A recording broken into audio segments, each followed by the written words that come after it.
Hello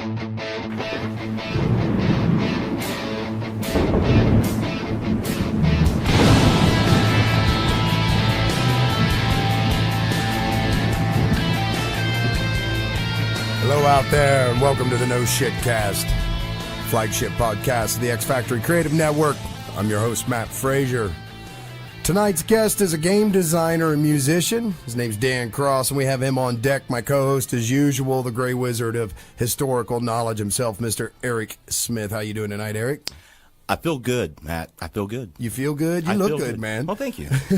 Not a lot of housekeeping or anything like that going on this week. Again, we've sort of gotten over the hump here, man. We've got the website out. We got good shit going on with the X Factory as usual. Tangent's just killing it for us with the promos and doing the like he does those. What do you call that? Those not meeting invites. What are they on Facebook? It's like those event invite things, you know. So he's been putting those out, working that angle for us and lining us up some really interesting guests here that are coming up on the show. But speaking of that, who do we have coming up on the show, Mr. Smith? Well, Matt, on March the 17th, we've got Judy Nevin coming in, who is the head librarian for the Ohio University. Oh, that's an in-the-studio interview, too. Yep. Yes. And on March 24th, we have Dr. Paul Young coming to talk about the history of rock and roll and music theory. Yeah, I'm looking forward to that. That's going to be a lot of fun. On the 31st of March, we have Dr. Nevin coming on, who is a historian on American history. Yeah, that'll be interesting. And on April 7th, we have Lauren Curtis coming on, who is a visual artist, and we will talk about many aspects of art and mythology included. Oh, very cool. All right, man, let's get to the meat of the subject here. Let's bring our guest on. Dan, how are you doing this evening? I'm feeling very important being on this show. And we're feeling very important having you on the show. Yeah, no doubt, right? It's the guest that I was a legend in my own mind, but now it's a step up.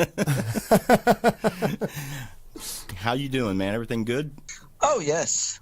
Good. I've put on my Pollyanna glasses, and I haven't taken them off in years. It's a saner way to make it through the world at times. They're rose-colored, so it's very rock and roll. Yeah, there you go. Yeah, I was very happy to have you on the show because we get to talk about music and gaming, two of the things I love. Well, let's start with the gaming stuff. Well, actually, what I'm curious about, if we could, Dan, what came first for you? Was it the chicken or was it gaming in your life or was it music? Like, what hit you first? That's a better question. I'm glad it wasn't the chickens because I'm really sick of chickens. I own chickens on my front porch, and there's nothing worse than chicken shit. Well, that's true. That's true. Yes. And, we should all know the answer to that anyways because the egg came first in the fossil record with reptiles, right? We know that it became before the chicken, right? Yes, and for the record, I do believe in evolution. Okay. Yeah, me too. So hopefully that gives me some more street cred here. The role-playing games came before the music. Wow. By far. Not before listening to music, obviously, because I had ears. And one of the first things I heard with the music was Hooked on the Classics, a little 45 record. I don't know if anyone ever had that, but it was all the classical music, Beethoven and so on, set to disco music. Oh, I remember those. Yep. Yeah. See, and that was my whole influence right there. Wow. That's where you got hooked into music. Not really. No, I'm just saying that because it sounded funny. Oh well, I don't know. I can say I can see being how that would be. That would be that way for me, maybe. It was pretty entertaining stuff. But actually, some of my earliest influences would be like Herbie Hancock, Rocket.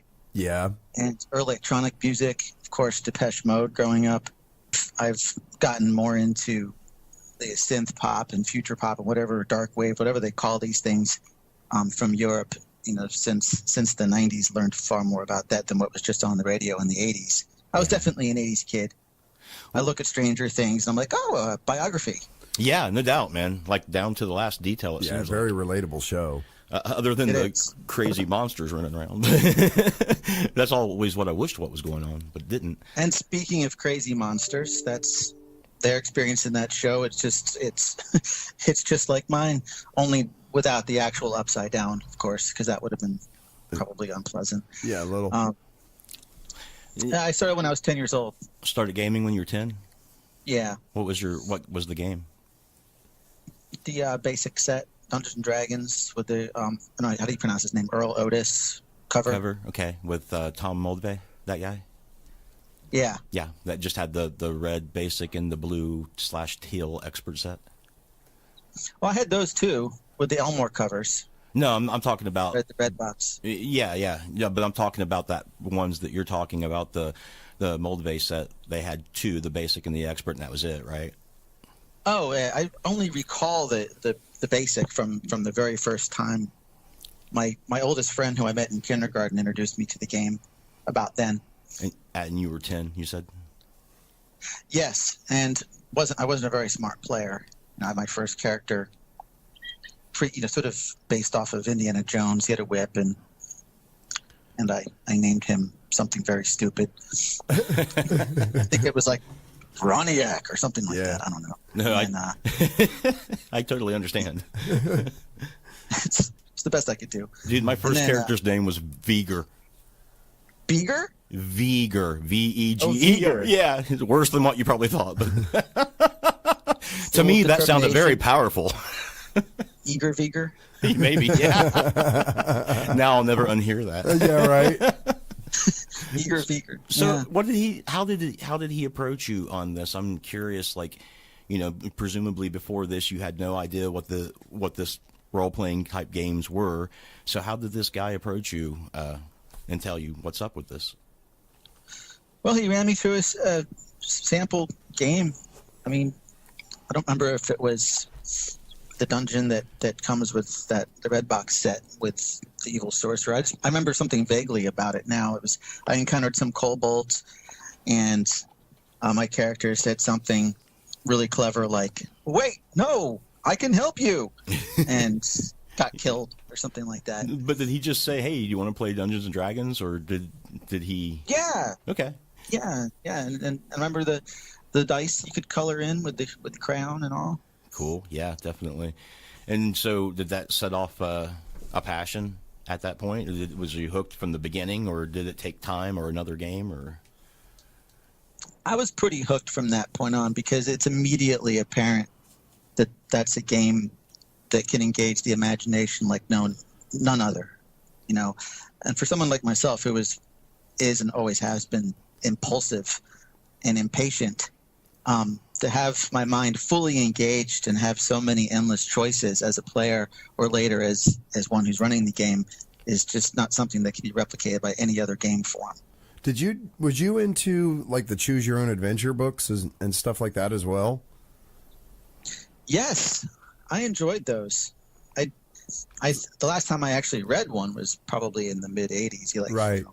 85 or something. I forgot to ask a lot of the other folks, but I always found that people that were into role-playing games were also into those choose-your-own-adventure books.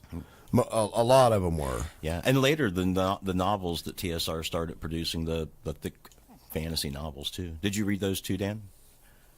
Some. Dragonlance and all those. I love Dragonlance. I still have to read the third book. I'm ashamed to say. I bought the omnibus edition, read the first two books, then left it at a hotel. Ah. And then I bought it again, read the first two books again, and then left it somewhere else. So, wow. I don't know. Maybe I'm not supposed to read the third book, but eventually I'll get around to it. There's some kind of sacred knowledge in it that's being forbidden from you. I heard it was excellent. Yeah. I've read the first. I think I've only read the first two as well, Dan. I believe I had. Really? Yeah, a wife of mine was reading them to me, and before we got through the third book, we didn't get through with the marriage. So, anyway, I guess I'll just have to pick that one up on my own. Yeah, by yourself. Now that you're single, it might be safer. Yeah, maybe I might get. Well, special circumstances, Well, so, wow. Let's see. I don't know if I want to pursue the the music aspect and switch back and forth. But let's talk about gaming some more. So when was it that you started considering doing this more as a profession? Was it with the start of the role-playing game, or did you think about it and kind of lead up to it and start designing it, or how did you approach that kind of a thing? Well, I played just, with my friends like everyone else for a long time. And though I had some dream of getting published, I actually had a couple articles rejected by Dragon Magazine. And I had a letter written about just some bullet points on how best to run a game. And that was published by Dragon Magazine. And that was the first thing that was ever published, just a letter. But I remember that because some guy in jail read it and wrote me and said he appreciated it. Wow. So I knew that what I was doing would appeal at least to inmates. I decided that prison demographic covered, right? Yeah. So well, they stopped allowing them to play in Wisconsin, didn't they? I read that was the case, and I don't think it was my fault. No. I'm pretty sure no. Yes, it was all your fault, right? No, I was just thinking that's an interesting place for the letter to come from, because it's kind of like the military, the people who are kind of bound together and see each other all the time. It's a good outlet. I mean, I would have considered it to be a good outlet for inmates as well, but I guess the state of Wisconsin disagrees. I didn't know that. I was pretty young when I was a little weirded out too, because I probably had watched What About Bob or something. I mean, he's not a psychiatric patient, but I expected this inmate to come out of jail and show up at my door and man, you gonna tell me more about this stuff? I am your number one fan. right, Guido or something. It could happen. But I actually I wasn't a rules lawyer. No one likes a rules lawyer. Aww. You know what that is. So for those who are listening that don't know what a rules lawyer is, just someone who cares so much about the rules of the game that they crush the fun of it. Yeah. Rather than letting it naturally flow from the imaginations of everyone involved. But I did like to spend my money on a book that was cohesive enough that I didn't have to rewrite the whole thing. And a lot of people I played with seemed to have that mindset. I can do it better. And then you end up with debates or different people with different styles disagreeing on exactly how fun should be. Yeah. And so when I was approached to write my own role-playing game by my friend Randy, my initial reaction was, hell no, I don't want to be one of those people. Hey, you want to play my game? Oh, God, no, please, no. You end up eternally playtesting someone's stuff, and it when you're playtesting and writing a game, sometimes the actual campaign and the narrative can get eclipsed by the playtest process. Yeah. And more than anything, I just wanted to play. But the process was attractive to me because ultimately, when you're designing a game, you're designing it for the way, hopefully, that you'd like to run and play a game. And so that's how I approached it. And it may not be the most marketable way to do it. Certainly, it wasn't designed by committee. And I see that there's strengths to that, too. It certainly worked out for, Pausio and 5th edition D&D. Yeah. They've had quite a bit of success with that. But, forevermore, it's the Eldritch role-playing game is the game that reflects the way I run a game. Now, what are some of those concepts? You touched upon a really basic aspect of that concept, that philosophy, which was that it's a mechanism that is favoring the story and the flow of imagination over numbers and charts, right? Yes. And what other philosophical designs did you put into that, specific or not specific? Because I know that's just one aspect, and it's a broad aspect, but when I was looking through the material and stuff, I was looking at how some of the mechanics ran, where the concept was really tight in there, where you couldn't get extremes as easily as you could in other games, so that the mean was much more approachable than in the normal bell curve of a statistic, so that it would preserve story and gameplay. Like, that seems to be a direct rule that enforces that philosophy. Did you build anything else mechanically into it to emphasize a philosophy like that? Well, you're right. It doesn't have as much swing or extremes, and it doesn't have the sort of power levels that you see in D&D. It's more like GURPS with the way you would put together characters. And being that it's more narratively based, the focus is not so much on power ascension. Though characters do start out pretty powerful and heroic in that. But the main way I approached the design was, some may say that it was what they call a fantasy heartbreaker system. Just everyone wants to redesign the tropes, the feel of D&D for themselves. And I admit to that to some degree. And so you have a generic nature to it, which is why later when I went for the revised edition with the Kickstarter, I had Peter Schaefer, who was formerly of Wizards, write the campaign setting under my direction, that world of Ainerêve. But in the game design itself, I focused a lot on breaking down narrative combat, because there's nothing inherently wrong with it. 2-hit roll in D&D and the hit and miss and that kind of thing. And good players and good DMs can always describe things in an exciting way. And when someone says it's not so much the game system as much as it depends on the GM, I agree with that. And so when I was designing, I just wanted the mechanics to serve my style, not serve everyone's style. Sure, and it could also serve as a really good template for an inexperienced GM, right? Yes.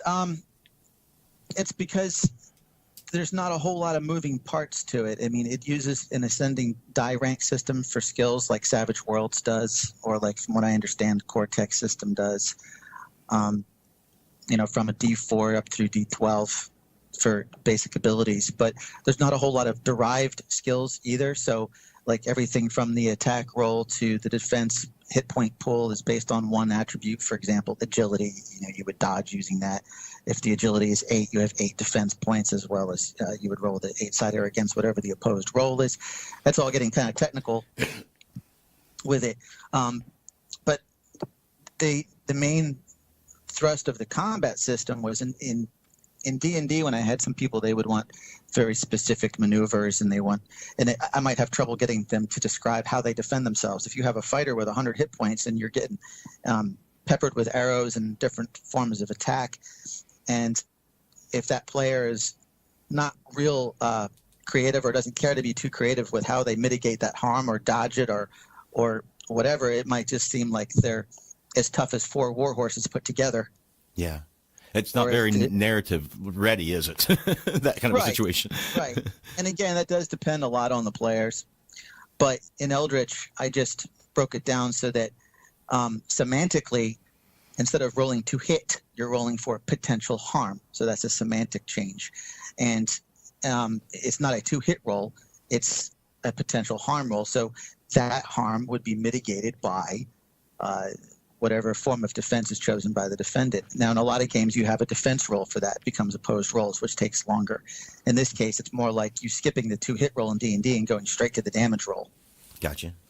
But in D&D, as longtime players know, if you get hit with 10 hit points of damage and you got 100, it doesn't necessarily have to be described as being actually physically hit. Right. I mean, there's 100 different ways to describe it when you've got an abstract single hit point score. Yeah, it's like almost a meta concept in a way.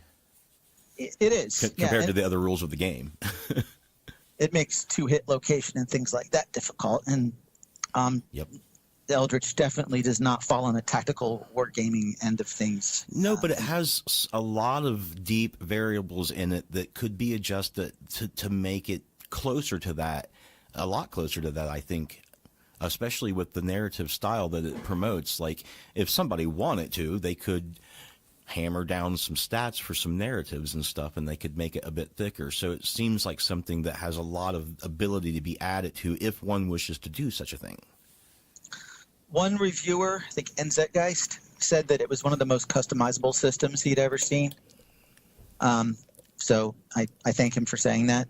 And I think that it's because it's such a basic abilities-based system with such simple, straightforward mechanics that it can be easily tweaked. The ability system going from basic die rank to a specialization, that's second die, and then to a mastery of third die, allows for a lot of precision and depth in the skill system. Yeah. But it can be easily collapsed back to 2 tiers or even 1 tier to make it more kid-friendly or whatever. So it is easily scaled back or changed, or the semantics changed to fit whatever the needs happen to be for the player. That's good. I definitely agree with him about it being able to be added onto and augmented and stuff, or simplified back. That's a really good aspect of a game today that can contain both of those variables.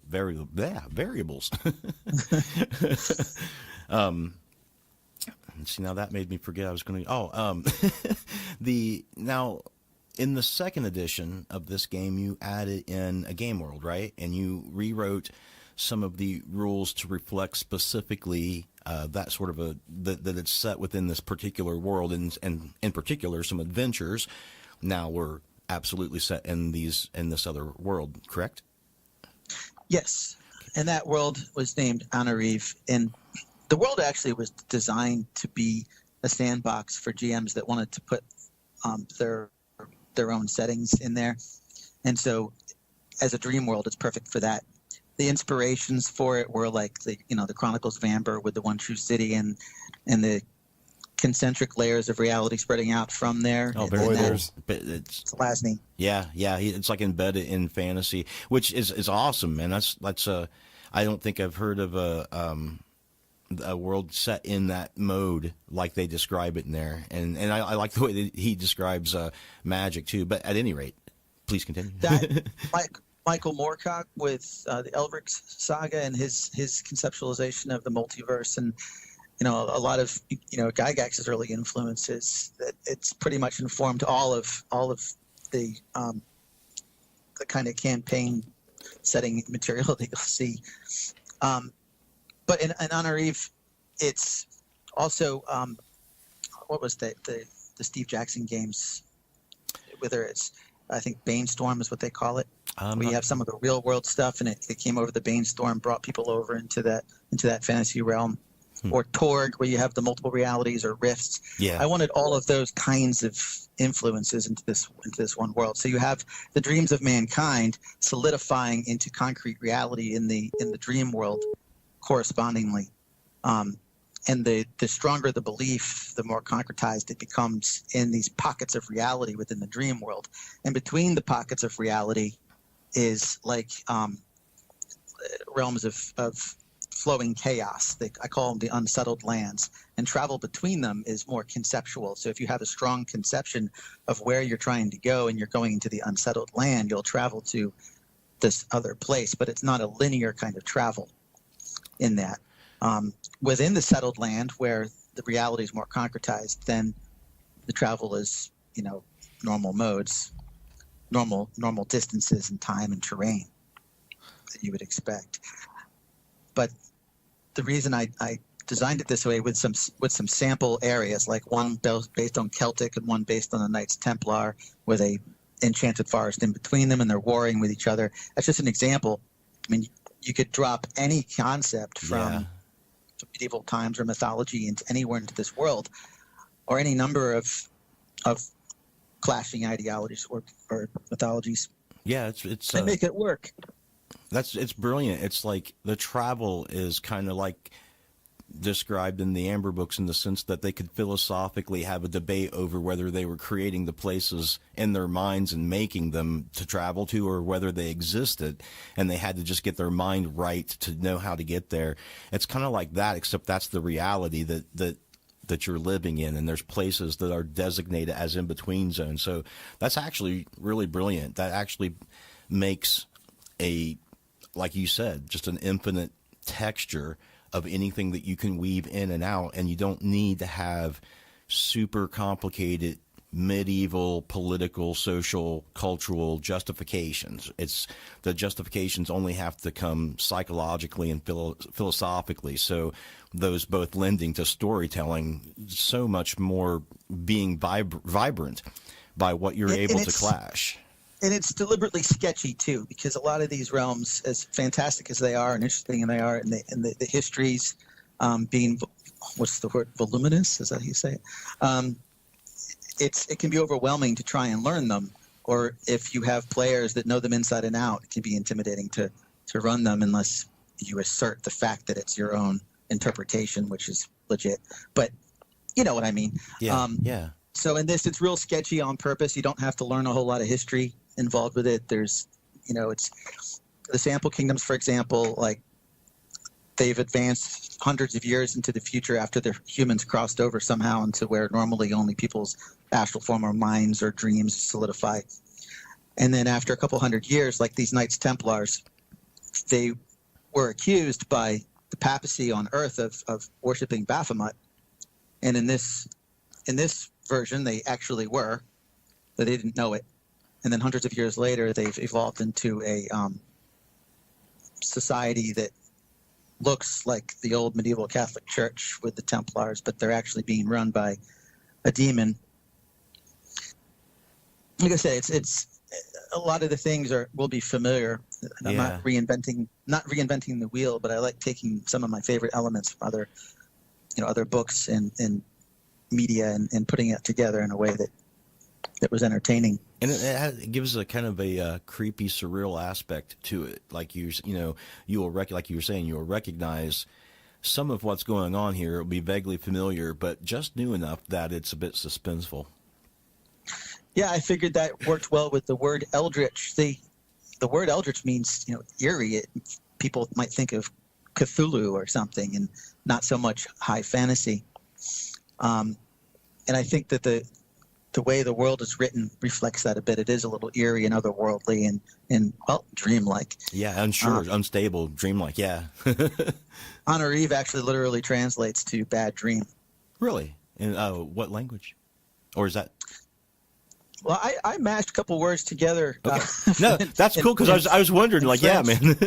I thought it sounded cool, but my primary artist, Eric Bergeron, he's French-Canadian, and he said, hey, that actually translates more appropriately to bad dream. And I thought, well, that's cool. And then I said I meant to do that. It sounds cool, man. It really does. I just assumed it was, just some other language. I didn't know.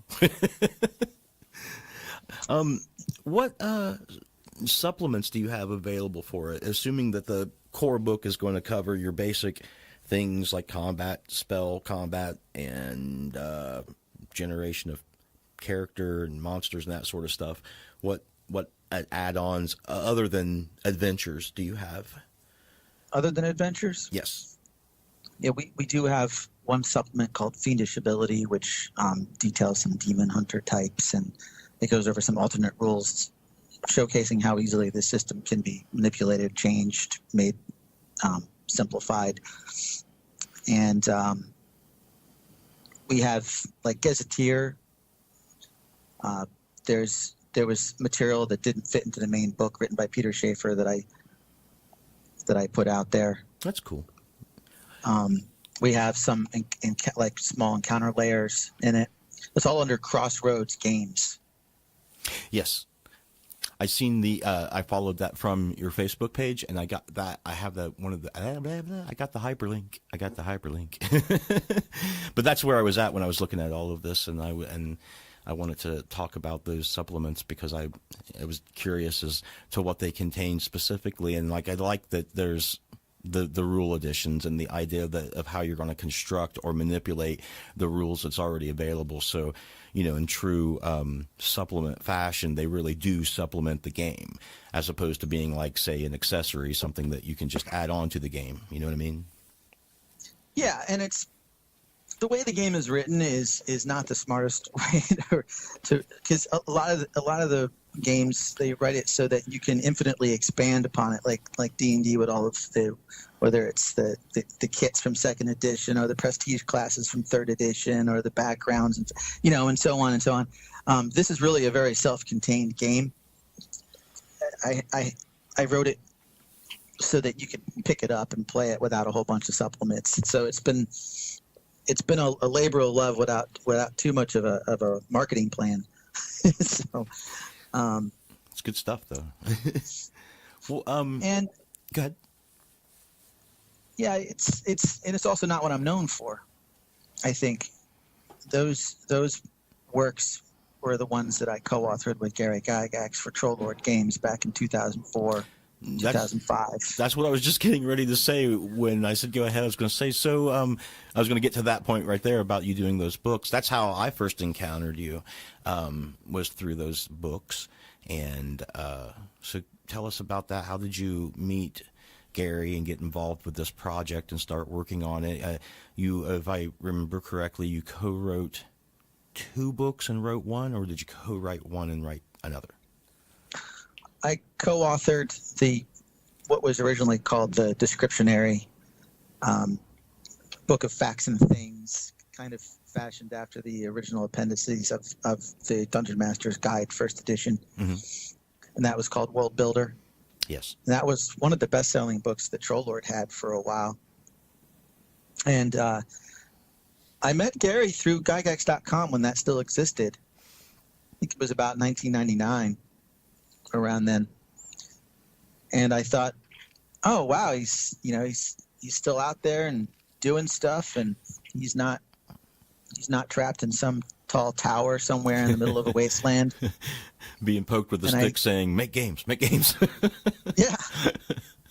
And I wrote to him and I said, "Thanks for giving me an excuse to play with my action figures after age 12." and he wrote back to me and thanked me for my kind words. And I asked him for an autographed book, and he said, "Well, if you send me a carton of unfiltered Camel cigarettes, I'll send you an autographed book." Wow. Sounds like a deal. So, yeah, I ran. That's a fair trade, I guess. Yeah. I was in the Northeast at the time, so you might be familiar with the Wawa convenience store. And I ran out to my Wawa and bought him the carton of cigarettes and mailed it to him. And sure enough, he sent me back 3 autographed books, which was really nice. What books were they? The Mythos books. Oh, yay. The Egyptian themes, which I read and enjoyed. And after that, he asked me if I was interested in seeing what he was working on, which was the Legendary Adventure game system, which he originally was developing for computer game use, which never really got off the ground that way. And I said, of course, yeah. And I started to correspond with him about a great number of subjects, and he was so generous with his time. I mean, the only person that responded faster to my emails and was more generous with their time was probably only my own mother. Why? Yeah, that's crazy. And that's what I've heard pretty consistently from people, that he was a very generous man.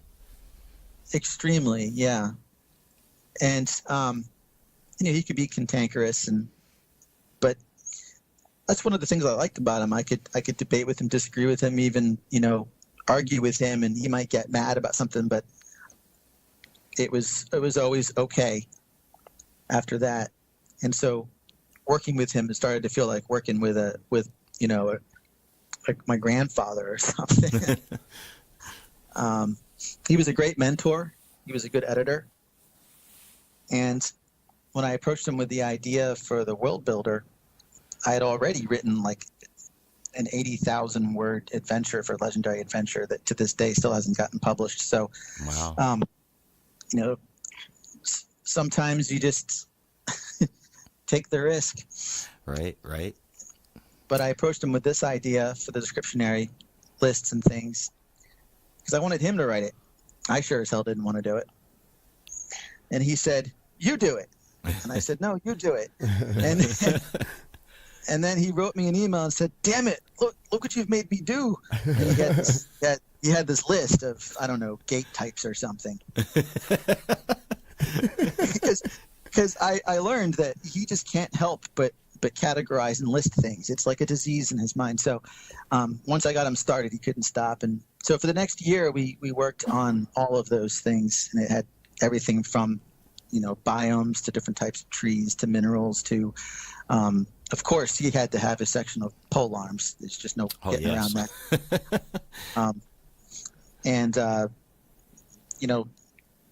A lot of it wasn't randomized. He actually made the decision not to use random tables so that you could pick a theme. Like, let's say you wanted to write an adventure module and you wanted to think about how every building is constructed and what the materials are that's used, whether it's wattle and daub or timber or whatever, and then from the ground up be able to pick from lists all of these things that you can use to brainstorm to describe the areas that you're going to be in, or the internal decorations or whatever. It's like a menu. In that sense. Very. I think more recently there was a book by Troll Lord called The Storyteller's Thesaurus that's sort of similar. By Jim Ward, he was on the show talking about that, I believe. Yeah, and I own that, and I'd recommend that as well. That's pretty cool. It's sort of in the same spirit. Yes, I definitely. think it's one of his best-selling books too, because it's used in elementary schools and all kinds of stuff, if I remember right. It's excellent. Yeah, he listed that as one of the things he's most proud of doing. I think he should be, and also, ironically, it's through Troll Lord, so they know a good thing when they see it. Yeah, definitely. The next book I did was going to be called The Book of Plots, but that sounded really boring, so I think Steve Chenault or one of those guys, they said, no, let's call it something in Latin, like Insidiae. Okay. All right. That's fine. Yep. Sounds wicked. And so they said, you have to write this book in 4 months. And so I worked like 10, 12 hours a day trying to, and I felt like writing this book was like bleeding through my fingers. It was so difficult because I didn't want to write something that had already been done before. And when you've got 30 years of gaming stuff, it's really hard not to repeat everything that's come before. And I'm proud of that work. I can't begin to describe it really. It is exactly as it sounds, a book of plot and ideas and archetypes and like the world builder, a menu. Let me help here. One of the things, this is in that book was why actually I reached out and contacted you to begin with. And the thing that I loved about it, that I thought was so revolutionary about it, was that you had a discussion on what you called discovered plot. And that kind of blew my mind. I was like, I'm all about plots and different kind of plots and subplots and all of this. But what the hell is discovered plot? I'd never seen that. And I looked into it and I was like, wow, this is awesome, man. This is like the stuff that if characters come across will make a difference to what's going on and the overall ending of the theme of the story. But if they don't discover this, it won't affect anything drastically. So it only changes the plot if it's discovered, but it can sit there sectarian and not be involved in the plot and not ruin anything. And I thought, man, that's so cool. That gives me another level of detailed story writing that I can implement. Like if I just want to put something in this grand story that I've made, I can do that and not affect the whole architecture of my story, but give it some spice if they happen to come across it. And it makes the world and the story come alive. Because if they don't discover it, you're talking about it later, you're running another group through it, and they do, that difference is a huge epiphany on somebody, like, oh my God, that could have happened, or I didn't know, or wow, you really planned the story very intricately. You know what I mean? So it really gave me a tool to up the level of storytelling that I was able to do and plan out and make logical. So I definitely appreciated it for that. And then the World Builder book I've used countless times for Dangerous Journeys and stuff, partially because that setting is set sort of in a quasi-real Earth-like setting, and because of its multi-genre nature, it lends itself to being viable for that world-building book, because all of the lists in it were pretty much drawn from realistic, ancient medieval times. So yeah, it would work well for a world like that. yeah, it does. It really does. And so many times it's given me a frame of reference for something I had no knowledge about at all. You know, like I have no idea about this subject or how many things there are in this category. And I go and I look through that, you know, and it gives me a good grasp of, you know, where to begin on something. So they're very useful books. Yeah, I remember I used the phrase story latent. Story latent. Story latent, yeah, it's used as a noun and an adjective throughout that book. It connotes a type of multi-thread narrative specific to the RPG. Yeah. Chronological, what are they? Chronological unfolding of events realized only through actual play. Yeah. I mean, it's kind of how people experience the game, and I just gave it a fancy phrase to describe that. But that was really one of the most difficult things I ever had to write. 80,000 words in 4 months. Some people are prolific. I'm not naturally so. And as a freelancer or a designer or writer in the role-playing game industry, I've decided that probably one of the most important things to keep afloat and actually get an income from it is to be prolific. Not to be, you know, a one book a decade kind of writer. Yeah. And though I enjoy the editing and playing and the design elements of it, I found that I'm not prolific. And so that's why it's been relegated to a more non-professional role for, you know, since the Gygax estate pulled from Troll Lord. The labor of love has been the Eldritch game. But once a Kickstarter is over, if you don't maintain, if you don't put some real muscle into marketing and keep your stuff out there and keep a steady flow of product, then it doesn't matter what the quality of the material is. It's going to sink under this signal to noise ratio real fast. Gotcha. And you have one going on currently, right? No, there's a potential for one with some of that material that is as yet unpublished that I can rework. I have some ideas, but that's dependent on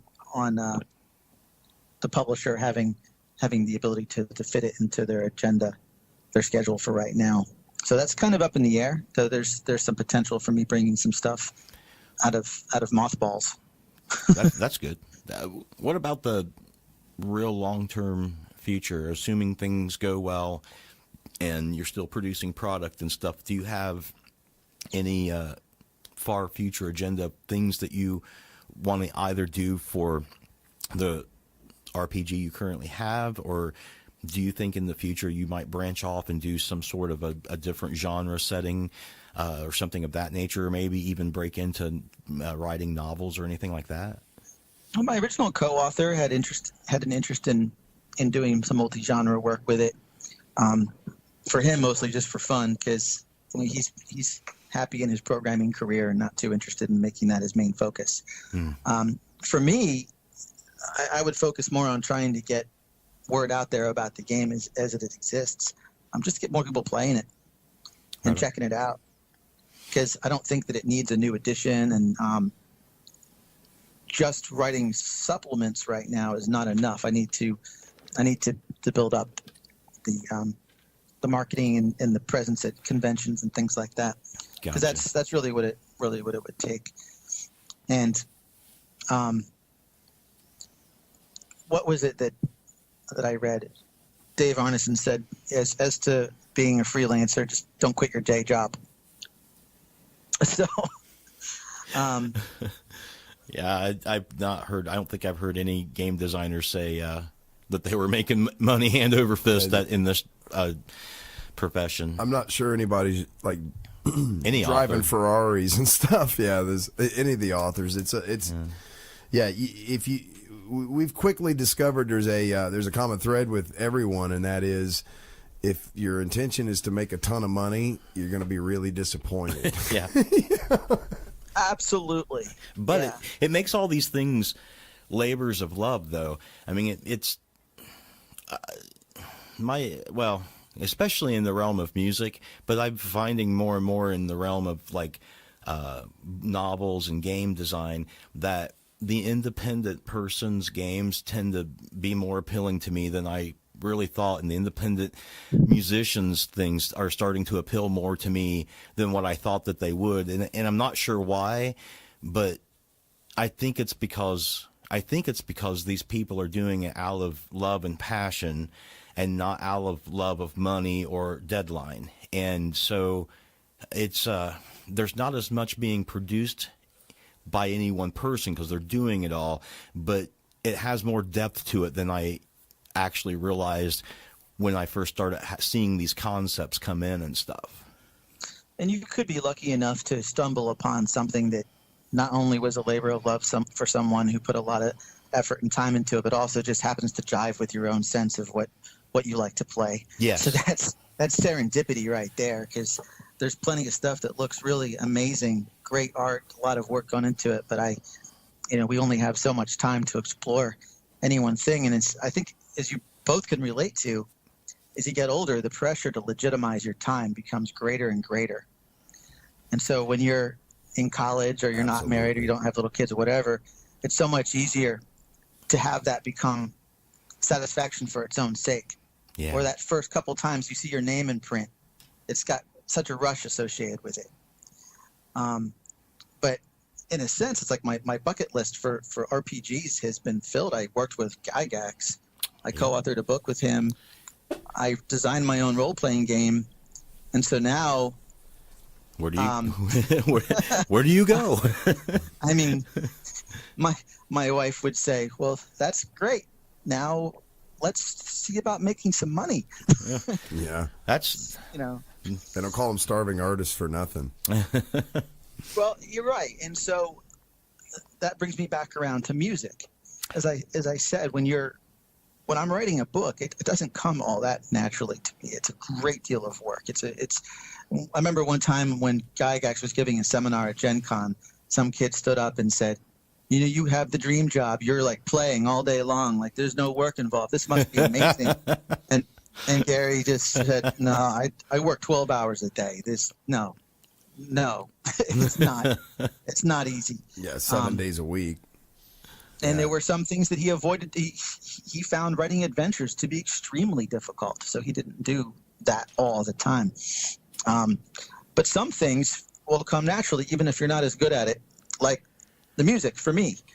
And I was just going to ask earlier, too, like you was talking about getting older and having less time legitimized and stuff. I said, which brings me to music. See, I'm just That's great. I'm carrying that thread straight through. The music, I am certainly no virtuoso. I'm not classically trained. I'm not a jazz musician. I'm not a professional anything, but I enjoy it. And it comes naturally. So when you're talking about things for their own creative sake, I would suggest to someone that if it feels like banging your head against the wall, or you start to worry about whether you're legitimizing your time with money or whatever, that maybe you should find something else. Yeah. And for me, it's music, because I can get lost in it. And to start from the beginning, because I'm such a linear guy, how prevalent was music when you were growing up? Was you exposed to it a lot? Was there any musicians in your family? He started with those 45s, those disco hits that they. Well, yeah, but who had those? Was it an older brother, or that was like right out the gate? Man, he told us that. Yeah, my dad played guitar and could finger pick, and they had friends that would come over and play guitar sometimes. That's cool. But but mostly my childhood was filled with music from the radio, like everyone else. But I did gravitate toward the electronic, and that was a good time for the electronic. And what do you think that was? What was it, if you can articulate it at all, like that drew you in that direction? I honestly don't know. Something about the way my brain is wired, I guess. Maybe because I have, the ADD brain. There's something about that kind of steady rhythmic stuff that would keep me focused. Gotcha. You can tell I need to be focused so I don't stutter. Stutter it. Right. No, but I don't really like trance music, like just techno, which goes on forever and has no real variation, in my opinion. Or maybe I just was never high enough to get into that. I like the song structures, the more pop song structure of Depeche Mode and that. And then later in life, in the 90s, I was absolutely fascinated with Nine Inch Nails, Trent Reznor, and what he did. It just astounded me at the time. Yeah. And I was trying to emulate that, really trying hard. And I could never sound angry when I sang. I really wanted to sound angry. Was David Bowie described Trent Reznor's voice like a hurricane, or like Rob Zombie. Yeah. And Ministry, all of those bands, I absolutely loved it. And I wanted so bad to sound as angsty and angry as they did, but I sound like a folk singer. Well, or maybe. So I went for the eerie instead, or the strange. Yeah. Yeah, it's and now, what was the first instrument that you picked up and started playing? Well, my dad got me a guitar when I was 13, and I picked it up, and it's like, shit, hurts my fingers. Screw this. Yep. Yep. And I was like, no, not doing that. And then I met a friend in 7th grade who was actually talented and was building his own guitars, and he was just amazing. And he listened to all this music I hadn't heard, like really obscure stuff like Pink Floyd, Prog rock. It's always those guys, those prog rock fans, man. They're building their own guitars, and he could play like no one's business, even at like the age of 14. Wow. Later he went on to become a guitar major at University of the Arts. And I've always looked up to him. But I remember standing around with some of his very talented friends, and even late middle school, and I had all these ideas in my head. I was like, hey guys, what if we, and they're like, you can't play anything, shut up, and they weren't always that rude about it, but eventually I decided I really needed to play something. If I had an idea in my head and I wanted to express it, I needed to do that, just so I wouldn't be that annoying friend in the corner trying to tell them what to play when I had no idea what I was talking about. Yeah. So I started taking lessons from an old friend. His name was Bob DeFlavius. Oh, okay. Because I've seen him on a lot of the music. Well, not a lot, but a good portion of it. Yeah, I paid him to give me lessons, and he took an approach that was stylized for me because I didn't really care about learning songs. I wanted to write them. And so I was absolutely terrible at parties. I still was. Play Stairway to Heaven. I don't know. I can't do shit. I'm sorry. But he just taught me a ton of chords, and I could play mostly rhythm guitar, and it was just enough to be able to get my ideas out. I would never fit in any cover band for that. You got you, yeah. But most places you take guitar lessons, they'd be real structured, and they're gonna teach the way whatever the book is, Yeah. And he just taught me the way I wanted to, what I wanted to know, and then he started to listen to what I was doing, and he liked some of the seeds of the ideas I had, and he was much more proficient technically. So he took those seeds and started to write full songs with me out of those seeds. That's nice. And then I started to work on lyrics with him, and after a while, I just stopped paying, and we just started working together. And it was all studio work. I think I've played live twice in my whole life. And once was an open mic coffee shop. It was never my focus.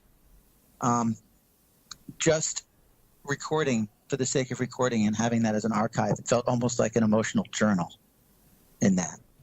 Something to connect my present with the past. Right. Wow. Yeah.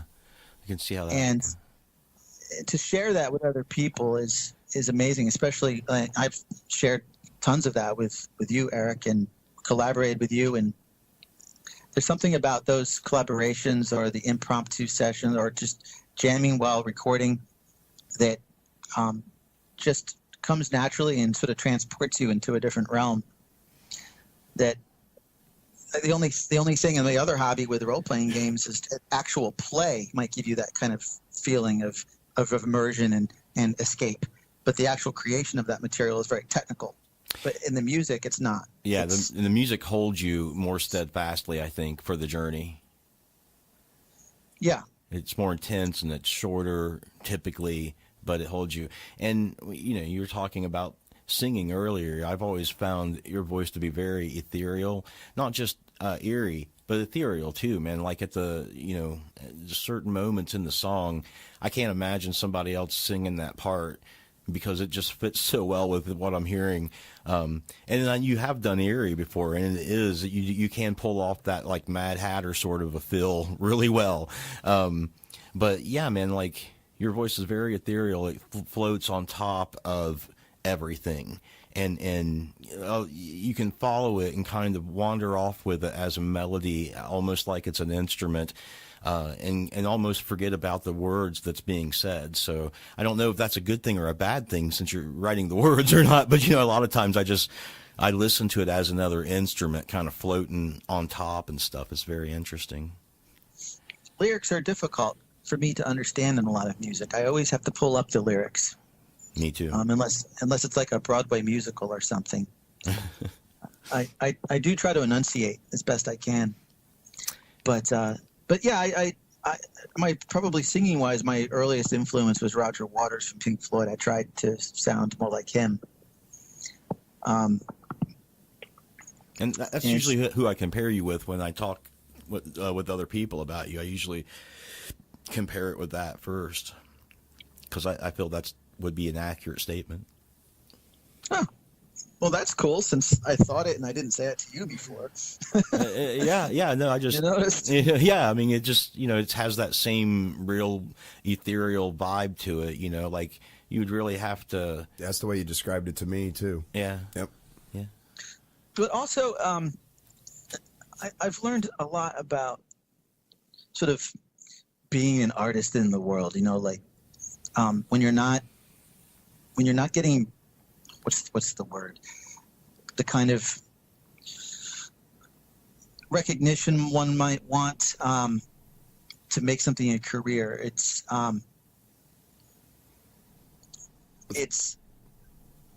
about fulfillment, personal fulfillment. And I remember when I uploaded my music to an old site called GarageBand.com, and it was a really interesting site because you had to you had to review 2 pairs of songs, actually it was 15 pairs of songs, I think it was, for every song that you uploaded for review, and it was all musicians competing against each other.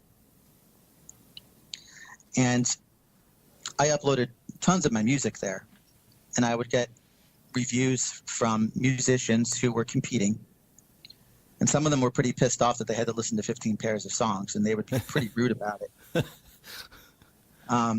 This is back in, when was this? Like year 2000, which is why I don't remember it that clearly. But it was really interesting because I'd have a song where some people would say, "This is awesome." It's like, "Oh wow, you sound like Bowie" or whatever. And then on the exact same song, someone else would write, "This is what day jobs are for." Yeah, yeah.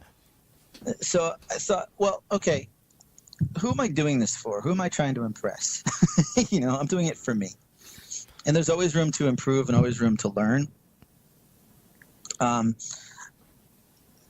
I've had some friends who were just completely shut down on the whole thing, either because they didn't reach some imagined level of success or because they imagined they would never be as good as the people that they worshipped. And so that would shut them down. And especially for kids, like with my own daughter who's singing a lot now, and I've recorded her singing. She was always asking me, "Am I really good? Am I really good? Am I, And I'll tell her, there's always going to be someone better, always. And so I think one reason I fit so well in with any band situation is because I'm really not egotistical about it at all. I have no ego agenda. Yeah. And so when I've worked with Bob or I've worked with you or Kat Hall, I think she could attest to this. I'm not egotistical about it. I just enjoy the process. Yeah. And if somebody else wants to take command of it, if someone else wants to bring in their own musical interpretations, or if they tell me, "Hey, I don't like this mix," or "I don't like the way I'm cool with that. And I think that one of the things that kills any creative endeavor is ego. Because eventually nobody's going to want to work with you. and your own high stakes is going to crush the enjoyment out of it. Right. And submitting to other people's requests in that sense also is a way of broadening your own ability to do things that you wouldn't naturally do if you were just completely indulging yourself. So it's some kind of a weird balance between taking the worst of what people say and trying to make that positive and fit it into your work, and then taking the best of what people say and not letting that go to your head and feeling like that now you can be grounded in what, because you're justified in something that you did. You know what I mean? Yeah, and I think in all walks of life, if you're not afraid to have or to invite people into your lives who are better than you at something, that works even in management. You know, you want to invite people who have strengths that are different than yours or better than yours. Yeah. Not be intimidated by that. No, let it cause exploration in your soul instead of having it eat you up inside. Right. So, you know, when I sit down and I'm talking to somebody who's a game designer or a musician or whatever, and they're spending all their time tearing down other people's designs or other people's music or whatever, I immediately just think, well, this is an insecure person. Yeah, absolutely. It's an interesting thing, man. I don't know. It's like a way that when you express yourself, you're probably in one way one of your most vulnerable, because you're expressing yourself so deeply and so attached to emotion. But at the same time, when you put it out into the public, you're also being reviewed and asking to be kind of reviewed in a non-attached emotional way, you know, like very cursory way. You know? Doesn't. But at the end of the day, it doesn't matter. No, exactly. It doesn't. And why it doesn't matter is a negative critique is a critique nonetheless. And if someone has taken the time to do that, that means you showed up on a radar somehow, right? So yeah. I mean, it's weird, but that's kind of goes back to that old adage: "There's no such thing as bad press," kind of thing. It's weird, but the internet loves that kind of stuff, you know. Especially if it's controversial. Exactly. Yeah. Yeah, but we've been finding the same things through what we've been doing in this podcast too, though. We've found that submitting to other people's ability to hold a little bit of the power or whatever in the flow of everything has been nothing but good, and has brought us more than we could have gotten on our own. Point in case, and interesting fact, it was you who introduced me to Tangent, and of course I introduced him to Matt, and then now he is the third leg upon which this stool sits, you know, of this podcast. He's very integral in what we do and how we do it, and we couldn't think of anybody that would be better. So, man, thanks for hooking me and us up with him ultimately. Yeah, no doubt. Absolutely. He's a great guy. I met him in person when I lived in the Philadelphia area. Wow. My wife, my girlfriend at the time, we would go down to the Gothic industrial nightclubs where he would hang out, and you know, he was doing music back then as well, and he was just a memorable and cool guy, and always innovative and driven, and always trying to help promote other people. He's a great straight shooter. Yeah, he always wanted me to promote my music more, and I never would.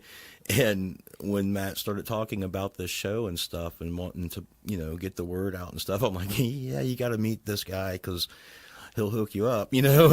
And it's been nothing but fantastic, man. So that's cool. I mean, but I guess to relate it back to what we were talking about is just the aspect of collaborating with others and sharing a flow of energy with other people, and watching that in a lot of cases, man, there can be synergy produced and resonations produced as opposed to a division of power, you know. Yeah, that reminds me of the nightclubs where Tangent was at the time. I used to get some of my music spun down there. It was anonymous, and that's a real acid test, you know. Yeah. People, are they going to dance to it? Dance. Or not. First, it's pretty safe if it's anonymous. I'm in the crowd. If they don't dance to it, I can just disavow it. I didn't write it. I've never heard that shit, man. I don't know what you're talking about. Right. Well, what you do is you start dancing and it'll catch on. Right. It'll be infectious. Yeah, because that that's fun. always works. Have you not seen any like 80s movie ever? You know? It's time to dance. Yeah, man. I have you. You've got 2 albums out, right? Or do you have more than 2 albums? I mean, you got a lot of stuff, and it's kind of not all in one area, at least as far as I can tell, because you gave us that website link, but then there's a lot of different stuff on iTunes. Yeah, it's all over the place because, I mean, I've kept everything, and we recorded on a Tascam 4-track, so a lot of the stuff you can still hear the tape hiss, and which is beautiful, by the way. It's got its own charm, and so the fan burst, I think is what fan burst site allows you to upload an unlimited amount of music, which is cool. SoundCloud doesn't allow that. Nope. So I've stuck with the fan burst because it doesn't cost me any money. But then I've compiled some of the stuff that I thought was working better thematically and put it up on iTunes. There's the album Classics Nobody Heard, which I'm quite sure is aptly named. I've heard them all. Oh, shit, you have. Yeah. You can pick one right now and I'll play it. A song on that album. You can put him on the spot. I know. I'm just saying, if he wants to pick a song off that album, I got it right now. We'll play it. Well, hey, let's do that then. Yeah. Okay, so if you had to rank yourself, like what would you think the track that you've made that best exemplifies you as a musician From that and particular as an album. artist? From that album? Yeah. Ooh, now that's on the spot. Or I could play my favorite track. What is your favorite track? Mine is Evolve. Oh, okay. So we could play that. Do you want to hear some of that? And then maybe we could talk about that song? Sure. Okay. All right, here we go.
balloon. You were born without defense, cursed forever with a meaningful sense. I'll tell you what, and I'll make it plain. Life is shit, and every sort of pain. Without meaning or purpose we forge. God be damned, we don't need that whore. Evolve beyond your natural states. Dissolve away your instinctual fates.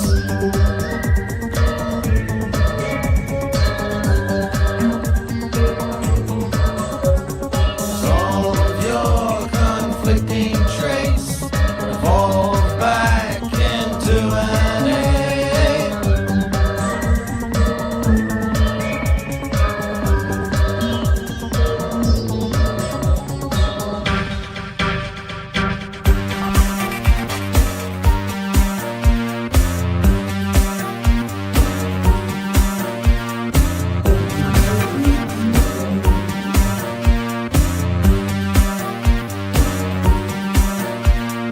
How did we come so damn far?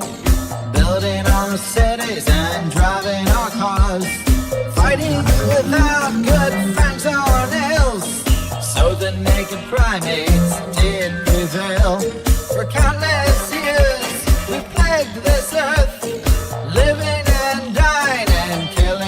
of mirth.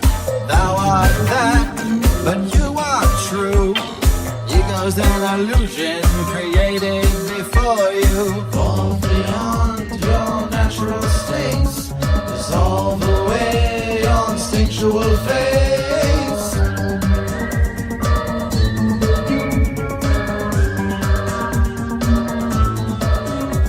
Dissolve your conflicting traits.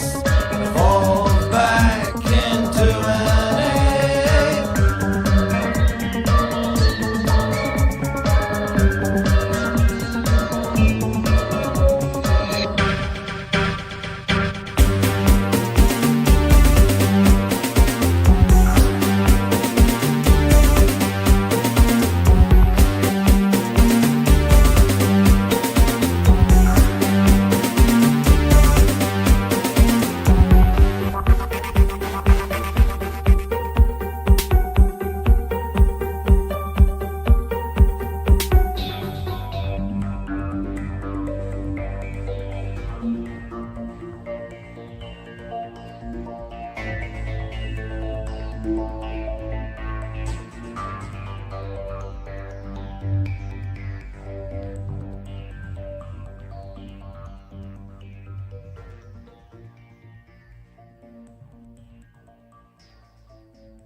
Evolve beyond your natural state, dissolve away your instinctual fate, resolve your conflicting traits, or devolve back into an ape. Yep. Do or die. Yeah, transcending our own nature. That's what that's about. When you were recording it, like, do you have any thoughts on how you did it, the equipment that you used, and what was it that inspired you to write those lyrics? You know, you said about, resolving these traits within you, right? Was that directly from some experience that you had or just an observation? Well, the theme there is one of existential freedom and the reality of transcending our own nature. And some people will say that we have to be in accordance with whatever their one true doctrine is or their theology, or everyone's got their own reality tunnel. But one of the arguments I always thought was silly was the idea that we should in any way follow what's natural. There was a quote from M. Scott Peck, who's a Christian writer. I'm not a Christian, but I liked this one thing that he wrote. And if you don't mind, I'll read it to you. I have the quote right here. Please do. Yeah, absolutely. It's been attributed. Calling it natural does not mean it is essential or beneficial or unchangeable behavior. It is also natural to defecate in our pants and never brush our teeth. Yet we teach ourselves to do the unnatural until the unnatural becomes itself second nature. Indeed, all self-discipline might be defined as teaching ourselves to do the unnatural.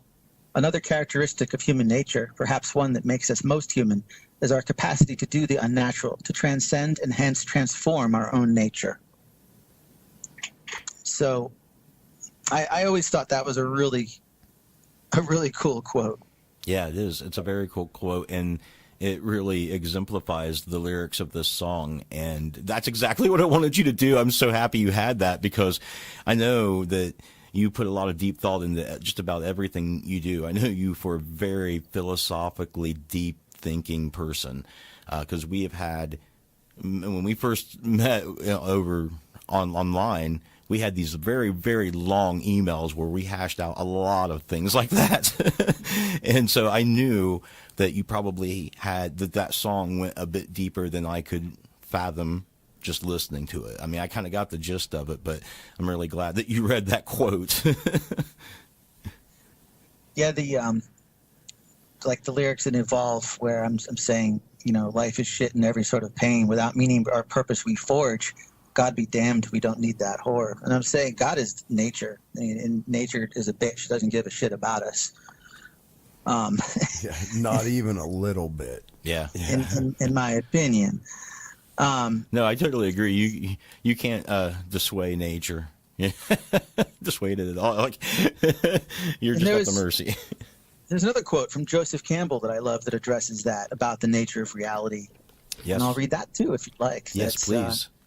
The first step to the knowledge of the wonder and mystery of life is the recognition of the monstrous nature of the earthly human realm as well as its glory. The realization that this is just how it is and that it cannot and will not be changed. Those who think they know how the universe could have been had they created it without pain, without sorrow, without time, without death are unfit for illumination. Wow. And That's not only deep, but that's a bit of a stonewall right there, isn't it? It's a slap. yeah, I mean, Yeah, it's a slap. my But my it's- next question for him would be, what's illumination then, Joseph? But, I get the gist of it. Yeah. Anyone who steadfastly refuses to see the harsh reality of the physical world as it is probably unworth the enlightenment of that understanding of which it is, because they've obviously built some sort of a defense against it where they can't accept it. Do you know what I mean? Yeah. There's that which can be destroyed by the truth should be. Yeah. I definitely love Joseph Campbell. Yeah, you cite him all the time. Yeah. I can't believe you haven't fit that quote in yet about, because he's the one with the update our mythologies, right? Yeah. Yeah. It's been a while. You've gone like 4 podcasts Okay. without bringing that up. Well, let me man. say That's this. pretty Good. Let me say You're this welcome. then. Let me say this then. I do believe that all of these artists that we talk to, including you, are the way, as Joseph Campbell said and believed, in which we update our mythology and how we maintain through art and artistic expression our connection to myth. And if it wasn't for artists, we would be bereft of our souls, essentially. And so I thank all artists for that. And furthermore, I would like to add that Dan Cross is a hell of a guy. Like, I sent him the book that he wrote, and he autographed it and sent it back to me with a bunch of other neat stuff. He's a really cool guy that would do that, and I think it's thank pretty you cool. for that. I love how you transitioned off of that soapbox. Well, I man. was That going was to- pretty fucking awesome. I was going man. to say I mean, something to him about I that gotta anyway. tell you, dude, that was jeez. Wow. I think I was probably happier to autograph a book than for you as to receive one. I don't know, man. I was excited. I was excited when I sent it. I was so excited when I got it back. I showed all of my friends. Look. I was very excited. I appreciate it. I was excited. I mean, I met some cool people through you. You introduced me to Cat Hall, and I got to collaborate with her on that song called Nothing, Right. which should be linked up there. Yes. I enjoyed listening to the podcast with her recently. Oh, we've got to hear some tracks that's about to drop, and wow, she's on fire. Good stuff. Yeah, it is. Yeah, she's a real talent. But, as much as I'm a cynic and an atheist, at the same time, I do recognize the mystery. And that informs my music as well, because there's something odd about human beings in that we have these artistic creative pursuits at all. Yeah. Because if the be-all, end-all story of our existence was just flat-out Darwinian competition and survival of the fittest, that kind of thing, then these would have no survival benefit. Really, these talents that we have, Yeah. Collectively. It shows that we have a natural connection to creating that mystery and that myth. That's what we talked when we talked to Muggsy. We were talking about that spark, and the quote was from Tom Petty that he believed that there was only one magic in the world, and it was probably music. Everything, that was it. And so there is definitely something to that, isn't there? That creativity or that comes from the ether kind of thing. And it probably is the same for you as an author, no? Does it come from kind of the same space? If it's creative writing and not technical, yeah, I would say. And I think that I get much closer to that feeling of spontaneous creation, or into other realms if I'm playing a game and it's the collective story latent, the story as it unfolds with everybody collectively contributing. That's magical. The Yeah. actual gameplay is magical, and that's something that's missing from just sitting down and writing too. When you're when you're working with other musicians, it's more inherently social, just like it's more inherently social to play these games. We need other people to not stagnate. Yeah, definitely. Definitely. And the synergy that they provide back, yeah, absolutely. These areas of our human evolution with creative arts, it's like what Stephen Jay Gould called a spandrel, like that space in between. It's like it doesn't make sense, but it's there. It doesn't seem to have any purpose other than self-evident, and that's where people like Campbell come in to me, try to make sense of it, because the stories of mythology are fascinating, but how he translates it into human psychology is really interesting, and those are themes that I have in my lyrics all the time. Jungian psychology, the innateness of myth, those kinds of things. And that's important, man, because I guess that's kind of what I was touching upon earlier when I was talking about independent musicians and artists and things of that nature. Like, I'm not convinced in any way that most of the commercial music that I've listened to, that this conversation would unfold from that music. You know, as much as I like listening to Duran Duran, I have a hard time believing that if I was talking with the lyricist that this philosophical conversation would evolve. And I find that this is the place that it happens more in the independent artist, where no one's telling them and filtering them in any way, and they're getting to express directly what it is that they want to express. And it turns out that seems to be almost always deeper and more expansive and more important than the work itself, like it leads you to a larger area. So not only is it an entertaining situation, but it leads you to some space that's not necessarily directly connected to music. And I love that. I love that especially about what you do. That's one of the great appeals to your music to me, is that it's deep. It's certainly refreshing when you see something commercial that doesn't lack that. Yeah. And to the extent that any artist can get away with it, I'm happy to see it. But yeah, I used to think that what was popular was something that was pushed on us by record companies. Like they somehow got together like some sort of evil cabal and said, we're going to have the lowest common denominator pushed upon the masses. They're just providing product that people want to consume at the end of the day. Yeah. Right. And of course, the lowest common denominator to me is different than for a professional jazz musician. Yeah. But you know what I mean? It's all kind of relative to that. But I remember when I was doing that competition and reviewing 15 pairs of songs to upload one on GarageBand.com long ago. Not to be confused with the Apple software, by the way. Right, right.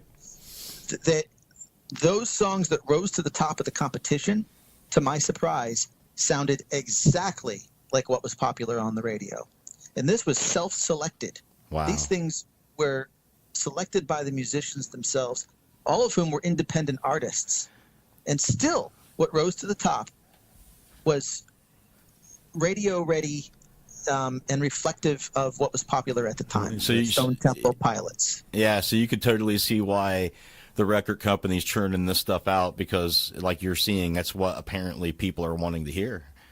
It was exactly the opposite of what I had assumed. Yeah, right. Yeah, which is another philosophy I have, that don't believe anyone's BS, including your own. Yeah, it's a preservation thing, though, isn't it? As an artist, I think everybody wants to believe, I'm just misunderstood, but I think as an artist, one of the things you have to accept is that there may not be a big audience for what it is you're trying to put out there. So you got to kind of be okay with that. If that's true to what your art is, then you just you have to assume that it's not always going to be widely accepted.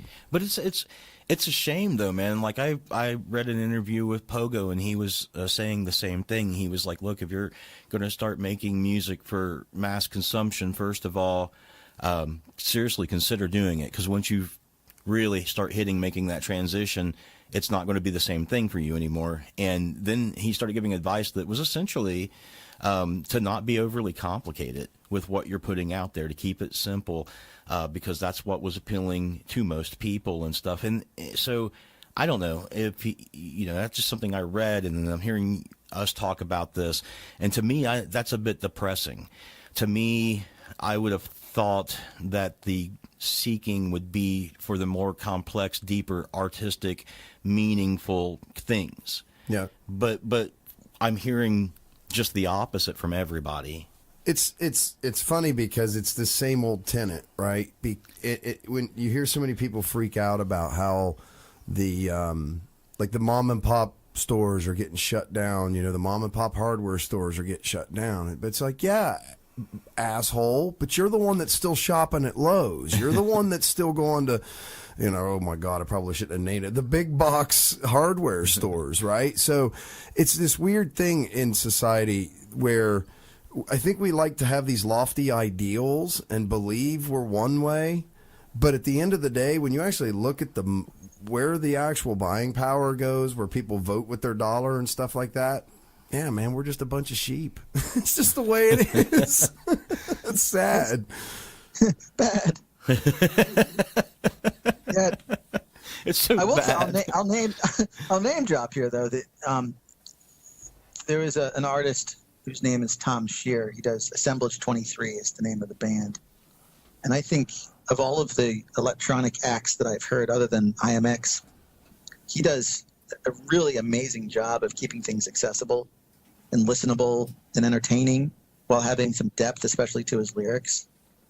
So if you could ever interview that guy, he would be a great example of someone who has really kept that balance between the two worlds of commercial and authenticity. Well, isn't that really the question that as an artist you've got to ask yourself? Am I doing something for mass appeal, or am I doing something for myself? Something, I want to expose the world to something new or whatever, right? You got to kind of figure out which path you're going down, because those are two greatly different approaches to producing art, right? Could you stop? Yeah, Bowie, but I think also from what I've heard from some of the more famous musicians that got their start back in the 60s and 70s was that there was so much more room for innovations. They were the innovators, and they were the shoulders everybody else stood upon later for rock. And then the paths narrowed, and now as we have the access, it's grown and grown and grown and grown. The signal to noise grown greater and greater. To stand out doesn't necessarily mean being different is being good. Yeah. If you hard access is so low. If you had to stop doing music, could you? And I don't mean like if you were in some sort of an accident or anything like that. Man, that's a really morbid question. No, I mean, just trying to establish, why artists do what they do. Like, I don't think I could stop doing it. For all the things that we've talked about, people poo-pooing on you or just not being able to get it right or having mass acceptance or make money with it or the confidence in yourself or all of these things, I don't think I could stop. I think that's the definition of a passion, and sometimes it's directly relatable to latent talent, and sometimes it's not. Sometimes you just can't help it either way. But like David Bowie had the best of both worlds. He did whatever the hell he wanted, and he had such immense talent that it almost didn't matter what he approached. He could just do it. But would I be able to stop? No, because it is my passion. If someone cut off both of my hands, I'd still want to sing, even if I don't sound like Freddie Mercury. I still enjoy it. Yeah. So I would do it. Yeah. And if they cut out my tongue, then I would seek out whoever did these things and murder them. Yes. I would avenge you. I would avenge you. I would. Thank you. I would become the next vigilante, and there would be movies written about it. Because without any hands or tongue, it would be creative how I'd kill these people. Well, I think it might be good to end on a murderous note. That if anybody cuts out your tongue or cuts off your hands, you're going to find them. Or will be avenged. Or will be avenged. And with that, we'll kind of wrap up. We appreciate everybody taking the time to listen. Make sure you hit the like and subscribe button. Get your butt over to iTunes and subscribe and get these things downloaded so that we can come live to you in your earbuds. But beyond that, thanks for listening to the show, everyone, and we'll catch you next time. Bye.